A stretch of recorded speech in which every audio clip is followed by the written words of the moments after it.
E aí, internautas pensadores, tudo bem? Aqui é o professor João Paulo Rodrigues falando, mestre em filosofia, e esse vídeo se trata de um trecho de uma aula de filosofia que eu ministrei para o ensino médio. Lembrando que o conteúdo e a série correspondente vocês podem encontrar no título e na descrição do vídeo. Também trata-se de um áudio mais simples, mais direto e mais didático para aqueles que querem estudar para o vestibular e para o Enem. Desde já agradeço e, por favor, curtam o vídeo. Bom dia, pessoal. Nessa aula falaremos sobre o filósofo contratualista Jean-Jacques Rousseau. Esse filósofo, defendia o ideal romântico do homem vivendo em harmonia com a natureza, sem bens nem posses, e por isso, para Rousseau, o homem no estado de natureza era um bom selvagem. Para esse filósofo, a ideia de liberdade e felicidade estaria conectada ao estado do ser humano enquanto um bom selvagem. O ser humano, portanto, então, na medida em que decreta algum princípio de propriedade em detrimento da subsistência da natureza pela natureza, perde essas virtudes. Esse homem, então, interagindo com a sociedade em uma cultura civilizada, segundo Rousseau, se opõe à sua própria natureza.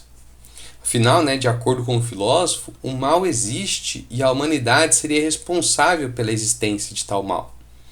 Entretanto, a saída proposta pelo filósofo Rousseau vai absolver Deus na mesma medida em que condena os homens, os quais são tão naturalmente bons quanto responsáveis pelo mal que existe no mundo. Mas, se os homens são naturalmente bons, por que existiria o mal? A resposta dada por Rousseau é, todo o catálogo de crimes e infortúnios que existe ali resulta de equívocos cometidos pelos homens, de erros cometidos pelos homens.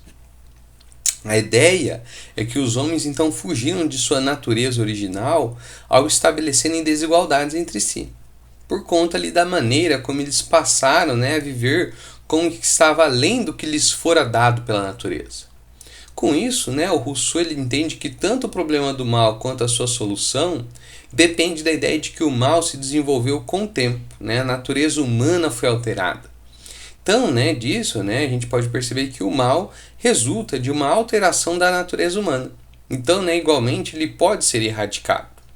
Mas de que modo? É o que nós vamos ver aqui mais para frente.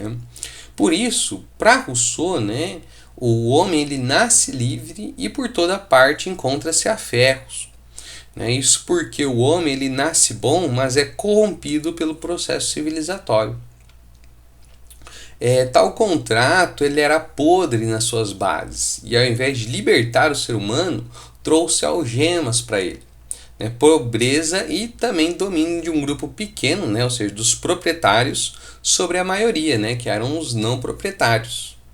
Mas então não bastaria voltarmos para o estado de natureza, e tudo ali estaria resolvido? Ora, para o filósofo, na verdade, ele propõe uma reflexão acerca de como as instituições sociais deveriam ser para que a sociedade fosse mais justa e igualitária, trazendo assim a liberdade, que é o bem supremo do ser humano. Então, o ser humano ele deve se libertar das suas amarras, que fez com que os mais fracos fossem submetidos injustamente aos mais fortes. Ao buscar ali um pacto social que restaure a igualdade e a justiça entre todos os indivíduos, através da vontade geral, já que ao garantir a liberdade de todos, a liberdade individual também estaria garantida. Por conta disso, é que se faz necessário então fazer um novo contrato social. Segundo o filósofo, esse contrato então que venha reestruturar essa nova situação, trazendo igualdade de direitos e o fim da propriedade privada. Na sua obra do contrato social, Rousseau explica sobre quais bases deveria estar assentado então esse novo contrato. A saber, o poder político ele emana do povo, pois o poder ali pertencerá ao povo e é ele quem decidirá as coisas. Também se faz necessário a determinação de um governo executivo, já que o povo ele escolherá o governo, e esse será executor das ordens da comunidade, sem ter poder algum de oprimir ou tomar decisões por si só. As suas leis, então, são frutos da coletividade, né? Além disso, é essencial uma unanimidade, pois os cidadãos ali eles devem ser unânimes, né, em aprovar esse novo contrato. E por fim, deve haver também uma doação de direitos, no qual os cidadãos não vão abrir mão de seus direitos individuais, colocando-os nas mãos da comunidade.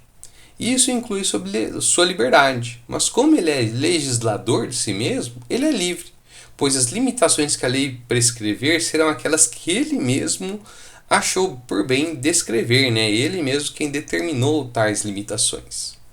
E esse é então, né, o governo da vontade geral proposto por Rousseau, onde as leis expressas ali pelo governante, né, serão a expressão da vontade geral, que são aqueles interesses que atingem a toda a sociedade de forma homogênea, ao contrário dos interesses particulares. Ela vai ser fundada então na justiça e no bem comum, e é a base da democracia.